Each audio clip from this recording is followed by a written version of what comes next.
Welcome back. This is the week you missed Todd and Jared's April Fool's Day, April 1st. I don't think we have any jokes, like unusual jokes or special jokes for April Fool's. Maybe we will, or maybe Todd does. Who knows? I think the talk of the week, though, can't really ignore it. We'll see what facets of it we uncover. But the slap heard around the world, the Fresh Prince. I forget some other names for it, but Will Smith attacking Chris Rock for making a joke. I am pretty upset about it. I don't really understand how so many people are excusing violence when when the whole country is so violent right now and like having so many issues. Like that's the last thing we need is celebrities kind of promoting it and making it seem all right. And I guess like I come from a standpoint where in Philly, I honestly have like friends, students who've been murdered over super trivial shit. In Philly, it actually happens, it seems like pretty often, at least like yearly, of someone making a disrespectful comment on Instagram and that Instagram turning into beef between two groups of people. That turns into shootings, that turns into like 4 or 5 murders back and forth, all stemming from a verbal or text disagreement or disrespect. And I don't understand how so many people don't see how that can escalate. And one little thing, once you bring violence into it, who's to say when it's going to stop? And that's like, I've actually been like questioning that and asking people. And most people put me off as like being like a provocateur, like instigating or not really caring about the situation and saying you don't understand. A lot of people are making it like racial, which I don't really understand. I'm like talking about it as just a man hitting another man, an American hitting another American, a celebrity hitting a celebrity. The fact that they're both Black, like I'm really not looking at that at all. I know people might not believe me, but I'm not looking at that. But once you add violence, who's to say, was a slap okay? Okay, would a punch be okay? Would 2 punches be okay? Would a punch and a takedown be okay? What if he slapped him and Chris Rock slapped him back? Then is it okay to stab him? What if you take a weapon out? If you take a weapon out and he shoots you, then he's gonna get like, what is the line that we're stopped at? And everyone goes, that's whataboutism. Or you're just coming up with hypotheticals that aren't going to happen. It's like, but they do happen. They happen all the time. Someone hits someone, the other person doesn't like it, and then the other person kills them. And like, it's a culture, a society of violence that we have. And like, I thought we were getting away from it, and now I'm like, I'm not believing that. It's like, no, we're all about solving problems with violence. That's the society we have. Yeah, no, and I think, the thing that is just so confusing is if you watch the video, Will Smith laughs at the joke at first, and then he notices his wife is upset, and then he decides, okay, now it's time for me to play white knight and go, slap this guy. And, the part that I feel like some people are discussing, but is that, about like how they've got this open marriage thing going on, and Will doesn't really like it necessarily, and Jade is banging a bunch, has boyfriends or a boyfriend. How about, what if one of her boyfriends got up and slapped Chris Rock? That's what I would have liked to see. That would have been, well, and like, it's just like, I think in general, like Will Smith doesn't seem like he's in a good place right now. Like, no, not at all.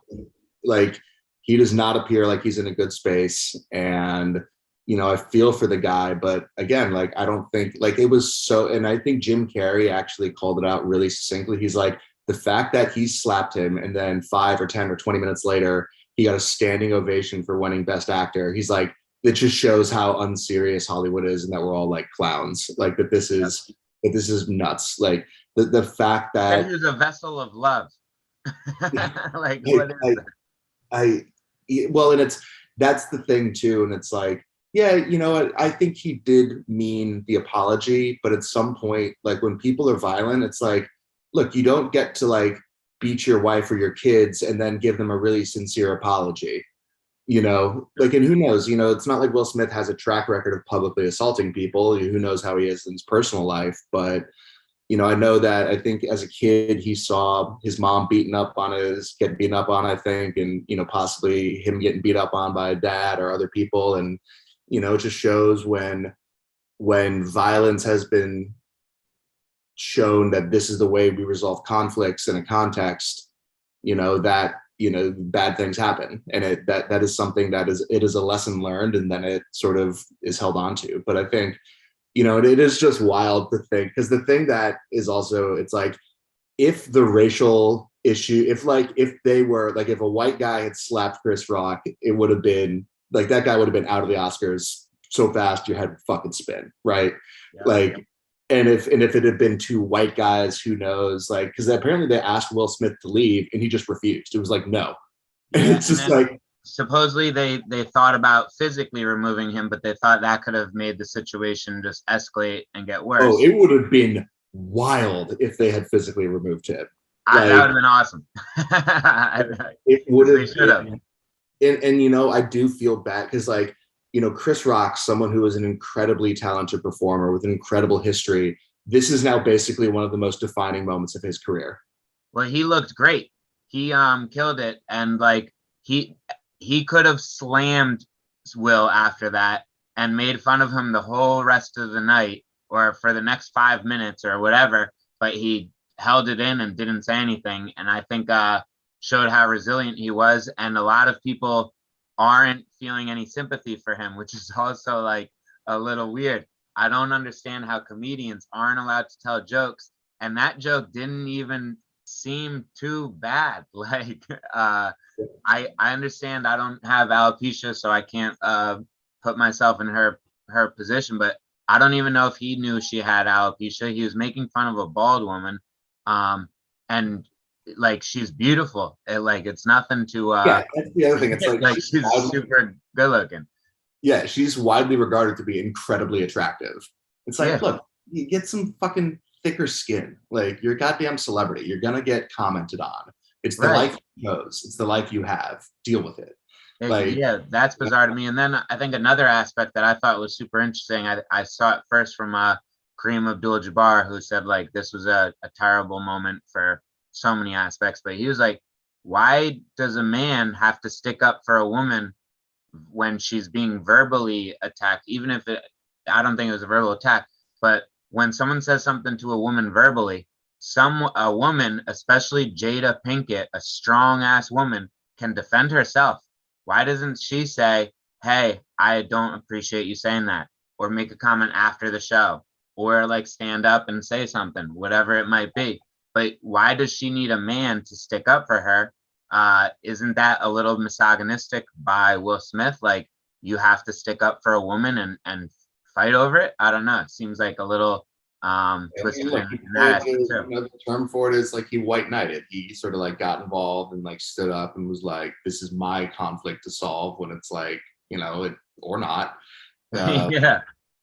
So, I think that is, I think it's just Chris Rock, I think, does come out looking great. And it's actually funny, I have tickets to go see him in like 2 weeks. So yeah, he's playing Atlantic City tomorrow night. I'm like tempted to go check it out. He didn't mention anything in Boston on Wednesday, but he's had a full week to think about it now. I don't know. I feel like eventually he's gonna say something. It's gonna be classic. I don't think he does. I think he's just never gonna talk about it. I do. I think he's gonna be like, there's no good outcome of this.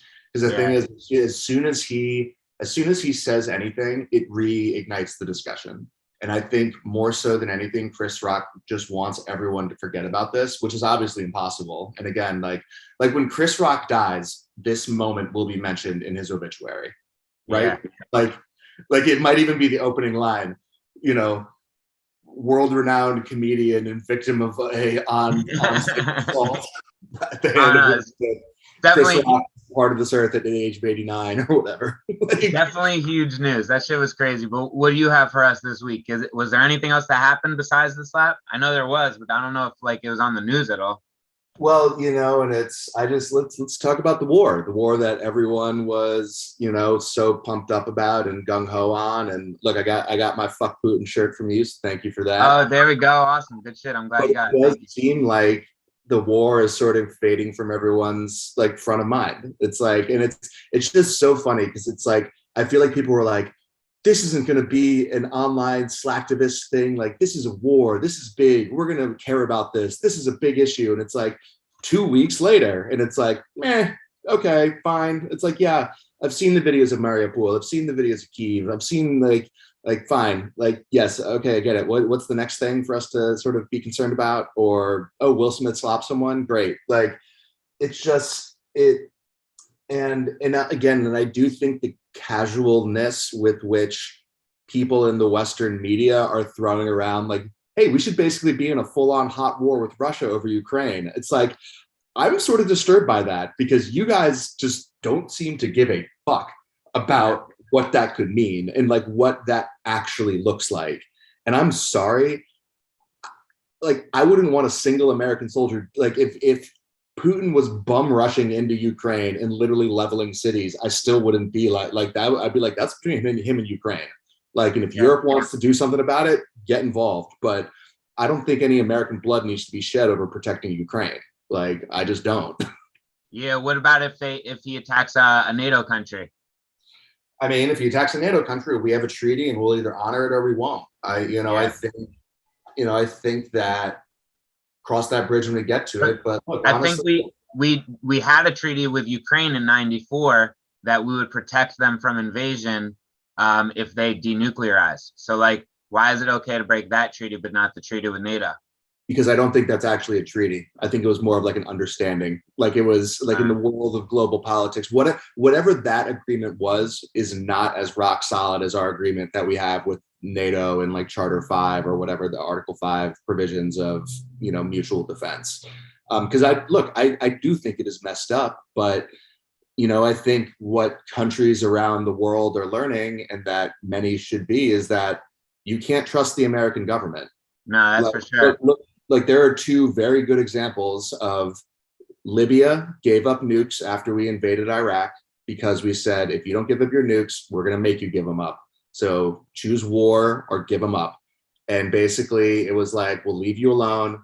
You'll be able to run your country the way you want to, even though we disagree. And then what did we do 5 years, 10 years later? We helped overthrow him and he got killed by basically being like sodomized with a knife. Okay, yeah, that's signal number one. Maybe I shouldn't have given up my nukes. Maybe it would have been better off for me to say, you know what, you want them, come and get them. Yeah, I mean, the beginning of United States was built upon breaking treaties with Native Americans. Like, that's what we did. Well, like, it's Ukraine too. It's like, honestly, this situation would not be happening if Ukraine still had a couple dozen nukes. It just wouldn't. Yeah, no, they should have kept them for sure. They should have kept one for a rainy day. Yeah, and I don't not understand why any country would not give them up now. I don't know if that came out right, but like, if I was Iran or if I was North Korea or any of those countries, it's like, nah, I'm gonna still develop, because that's like how you really protect yourself, it seems. Yeah, if we told North Korea, like, hey, give up your nukes and like we'll give you $100 billion a year and we promise to leave you alone, and they'd be like, no. Like, you'll wait 10 years and then eventually like start fomenting a coup or do something, or like you're gonna fuck with us in some way. Like, people, like, just because I think the average American and many people around the world have a very bad understanding of history and very short memories doesn't mean that the people that run governments do too. Like, when people people that are in government and that are politicians and that are our leaders, in giant air quotes, they observe all this stuff. They see what happens. They remember how America acted in the past and how they're likely to act in the future. So like, actions have consequences, and, I don't know. But the other thing is, I think that, it's just so hard because we have no idea who is winning, who is losing, or what the actual state of play is, because both sides are lying and propagandizing, which they should. It's part of a war. It's to be expected. But like, right. Like, I think people think that the end of this is going to be Putin being kicked out completely with his tail between his legs. Look, I guarantee that I don't think he's going to take the whole country. He might not take Kiev, but he's taken some of that territory and it's not being given back. Like, I think that much is certain. Like, do Yeah, you think you end up holding on to territory from this? yeah. I mean, I don't know what to think or believe anymore because I agree with you. I think it's all propaganda and like it could be anywhere in the middle or whatever. But I don't think he's stopping anytime soon. And I don't think I think he's getting at least like Donbass and um what's the other one? Ludansk, yeah. In the Donetsk or Luhansk or whatever, Yeah. those eastern regions that he started 8 years ago. I think he's gonna get those. But then this is what I kind of think might happen is similarly, there's gonna be new regions that are gonna be fighting now for the next like 5 to 10 years while he regroups, probably builds his army up, gets money from us because we stop our sanctions again, whatever, and then he's gonna be right back at it. Go right back at it and try and get like Mariupol and Odessa, and then like maybe still give up Kyiv, and then just do it again. And it's like every time he gets a little further, goes back, rebuilds, goes further, and it seems like because he's been doing this when you scope out and you think about it, he's been doing this for a long time. He did it in Georgia a long time ago. He did it in another country. I can't think of what it was, but he's done this in other countries. He's done this in other regions. It's been going on since the Soviet Union broke up. Like it hasn't stopped. And I don't think it will stop.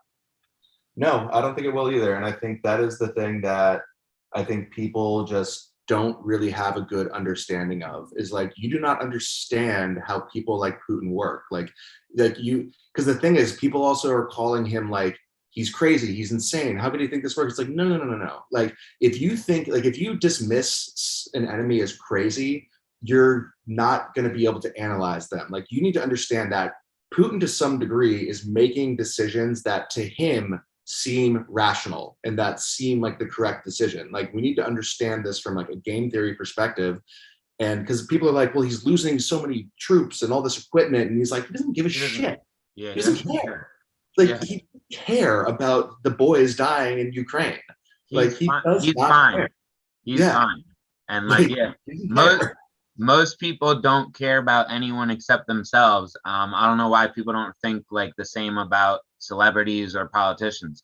They mostly care about themselves. Some care a little bit more about the environment or about like the economy or about like some people, but they don't care about individuals. That's not how they got there.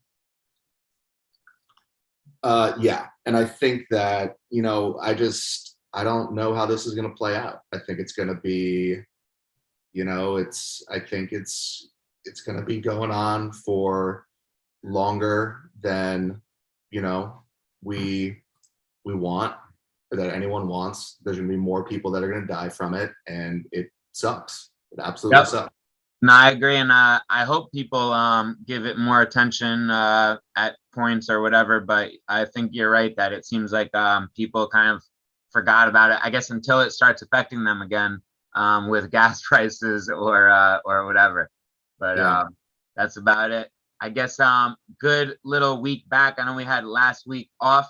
Hopefully next week there's something more fun to talk about, because we had to talk, I think, about Will Smith. Kind of have to talk about the war from time to time because they're just such big stories. But I'm exhausted of it, so I think this is it, closing it out for me. And then hopefully next week we got something a little more positive to talk about. But thank you as always. This is the week you missed. Todd and Jared. Peace. Peace.